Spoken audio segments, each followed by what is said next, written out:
Before marriage அவங்க சொன்ன மாதிரி எல்லாமே நானுமே பண்ணியிருக்கேன். பட் ஆஃப்டர் மேரேஜ்க்கு அப்புறம் என்னால் அவங்க சொன்ன எதையுமே என்ஜாயே பண்ண முடியல.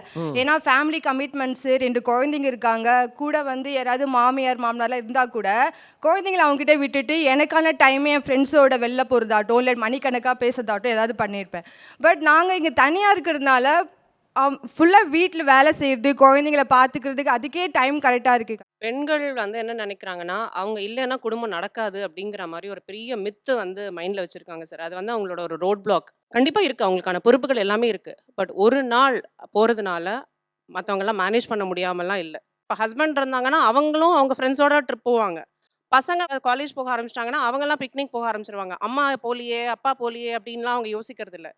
பெண்கள் வந்து ஆனா குடும்பம் தான். என் குழந்தை ஐயோ! நான் குழந்தைய விட்டுட்டு போ முடியாது. அது அவங்களா கிரியேட் பண்ணிக்கிற ரோட் பிளாக்.